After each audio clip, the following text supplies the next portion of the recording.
بسم اللہ الرحمن الرحیم الحمد للہ رب العالمین والصلاة والسلام علی رسولہ الکریم۔ آج کی اس نشست میں 5ویں پارے کے اہم مضامین کا خلاصہ بیان کیا جاتا ہے۔ 5ویں پارے کا آغاز والمحصنات من النساء سے ہوتا ہے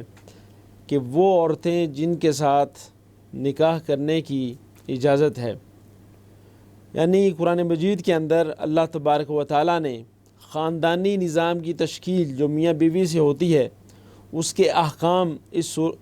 پارہ مبارکہ کے آغاز کے اندر بیان کیے ہیں۔ اس کے بعد قرآن مجید کے 5ویں پارے میں 8 بنیادی باتیں بیان ہوئی ہیں، جن میں خانہ داری کی تدابیر، گھر کو کیسے قائم رکھا جائے، گھر کو کیسے چلایا جائے، اور اس کا نگہبان اور گھر کو کنٹرول کرنے والا کون ہو، اس کے بارے میں بتایا ہے۔ اس کے بعد عدل اور احسان کے بارے میں بتایا گیا کہ انسانی زندگی کے اندر عدل کی کیا اہمیت ہے، اور اس کے ساتھ ساتھ احسان کی ترغیب دلائی گئی کہ جب آپ کسی معاشرے کو چلانا چاہتے ہیں، کسی گھر کو چلانا چاہتے ہیں، کسی ادارے کو چلانا چاہتے ہیں تو آپ کو احسان سے کام لینا ہوگا، یعنی اپنا حق چھوڑ کر ایثار کا مظاہرہ کرتے ہوئے بھلائی ہی نہیں کرنی ہوگی، بلکہ بھلائی کی جو اونچی شکل ہے، جو بہترین اور بلند ترین شکل ہے، اس کو اختیار کیا جائے گا۔ اس کے بعد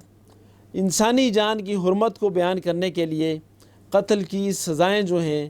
وہ بیان کی ہیں کہ اگر کوئی ناحق قتل کرتا ہے تو اس کی کیا سزا ہے، اور وہ سخت ترین سزائیں اس لیے مقرر کی گئیں تاکہ ناحق انسانی خون جو ہے وہ نہ بہایا جائے۔ اس کے بعد ہجرت کے بارے میں بتایا گیا کہ جو شخص ہجرت کرنے کے لیے اللہ کے راستے میں اپنے گھر بار کو، اپنے وطن کو چھوڑتا ہے تو اس کا اجر اللہ تبارک و تعالیٰ کی ذمے واقع ہو جاتا ہے، اگرچہ وہ فی الواقع ہجرت کر کے مطلوبہ مقام تک نہ بھی پہنچ سکے، راستے میں ہی اسے موت واقع ہو جائے تو تب بھی اس کی اجر جو ہے وہ اس کے ذمے واقع ہو جاتا ہے۔ سابقہ پارہ میں سورہ نساء کی 23 آیات میں ان عورتوں کے احکام بیان کیے گئے تھے جو مردوں کے اوپر حرام کر دی گئی تھیں، یعنی ان سے نکاح جائز نہیں ہے، اور اس پارے میں سورہ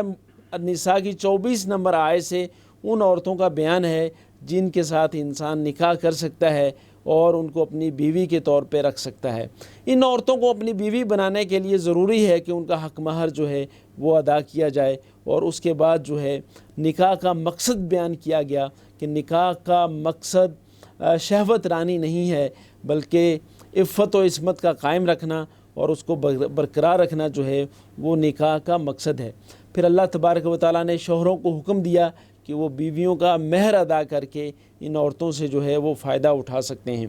اس کے بعد کنیزوں سے اور باندیوں سے بھی نکاح کو جائز قرار دیا گیا، اور اس کے بعد فرمایا کہ گھر کی جو حاکمیت ہے، گھر کا جو قوام ہے وہ مرد ہے اور شوہر ہے، اور اس کی ایک سبب اور ایک حکمت یہ ہے کہ انسان جو ہے، شوہر جو ہے وہ اپنا مال خرچ کرتا ہے تو اللہ تبارک و تعالیٰ نے مرد کے ذمے یہ لگایا ہے کہ وہ گھر کا قوام ہو، گھر کے امور کی نگہبانی کرنے والا ہو، اس کو کنٹرول کرنے والا ہو۔ اس کے بعد اللہ تبارک و تعالیٰ نے ناجائز طریقے سے ایک دوسرے کا مال کھانے کی ممانعت بیان فرمائی کہ تم ایک دوسرے کا مال ناحق طریقے سے، حرام طریقے سے نہ کھاؤ، بلکہ جائز طریقے سے دوسروں کا مال جو ہے وہ کھا سکتے ہو۔ اس کے بعد اللہ تبارک و تعالیٰ نے ان میں سے مردوں اور عورتوں کے بارے میں فرمایا کہ بعض پر اللہ تبارک و تعالیٰ نے فضیلت دی ہے، اور فرمایا کہ نیک عورتیں اپنے شوہروں کی اطاعت کرنے والی ہوتی ہیں اور اپنی عزت کی حفاظت کرنے والی ہوتی ہیں۔ عورت اگر نافرمان یا سرکش ہو جائے تو اس کے بارے میں فرمایا گیا کہ اس کو راہ راست پر لانے کے لیے ضروری ہے کہ شوہر اس کی تادیب کرے اور اس کے قریب نہ جائے تاکہ وہ اپنی سابقہ روش کو چھوڑ کے نیک روش اختیار کر لے اور صحیح راستے پر جو ہے وہ آ جائے۔ اس کے بعد یہ فرمایا گیا کہ اگر کہیں ہاتھ اٹھانے کی ضرورت پڑتی ہے تو شوہر بیویوں کو اس طریقے سے پٹائی کرے کہ وہ جو ہے بہت ہی ناگزیر صورت ہو۔ اس کے بعد اللہ تبارک و تعالیٰ نے فرمایا کہ شوہر کو اپنی بیویوں پر ہاتھ اٹھانے کا اختیار دینے کا مطلب یہ نہیں ہے کہ وہ معمولی باتوں پر ان کو پٹائی کرنے لگ جائے اور ان کے ساتھ ظلم اور زیادتی کا رویہ اختیار کر لے، بلکہ فرمایا کہ یہ ایک انتہائی صورت ہے۔ اس کے بعد اللہ تبارک و تعالیٰ نے ایک مرد کے خاندان اور ایک عورت کے خاندان کو اس مقصد کے لیے منتخب کیا کہ وہ ایک دوسرے کی اصلاح کریں، والدین کے ساتھ حسن سلوک کرنے کی، رشتہ داروں، یتیموں، مسکینوں، ہمسایوں اور بیگانہ ہمسایوں اور اس کے پاس اٹھنے بیٹھنے والوں، مسافروں اور نوکروں کے ساتھ حسن سلوک کرنے کی اللہ تبارک و تعالیٰ نے اس سورہ مبارکہ کے اندر تلقین کی ہے۔ یعنی یہ وہ سارے دائرے ہیں جو رشتے، تعلق اور ناطے کے دائرے ہیں۔ سب سے پہلے والدین کا دائرہ آتا ہے، انسان کا واسطہ اس کے والدین سے پڑتا ہے۔ اگر وہ اپنے والدین کے ساتھ اچھے سلوک سے پیش آتا ہے، ان کے ساتھ اچھا رویہ اختیار کرتا ہے، ان کی اطاعت کرتا ہے، ان کی فرما برداری کرتا ہے، تو انسان کا گھر جنت کا نمونہ بن جاتا ہے۔ اور اس کے ساتھ ساتھ یہ بھی ہے کہ اگر انسان اپنے والدین کے ساتھ اچھا سلوک کرتا ہے تو اس کی اولاد جو ہے وہ بھی اس کے ساتھ اچھا اور بھلا سلوک کرے گی۔ اس کے ساتھ ساتھ ضروری ہے کہ رشتہ داروں کے ساتھ بھی انسان اچھا سلوک کرے۔ رشتوں داروں کے ساتھ اچھا سلوک کرنے کی قرآن مجید کے اندر جگہ بجگہ جو ہے جا بجا یہ مضمون بیان ہوا ہے کہ انسان اپنے رشتہ داروں کے ساتھ اچھا سلوک کرے۔ اس کے بعد اللہ تبارک و تعالیٰ نے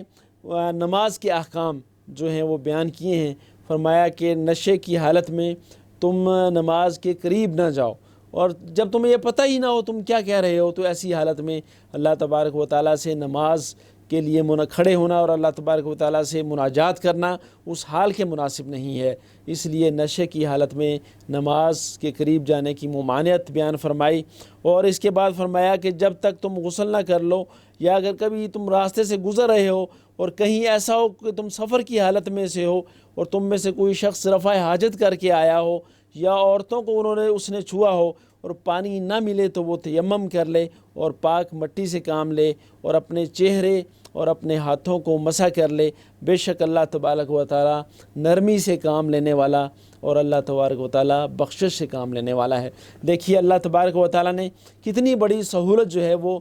مسلمانوں کو دی ہے کہ اگر طہارت حاصل کرنے کے لیے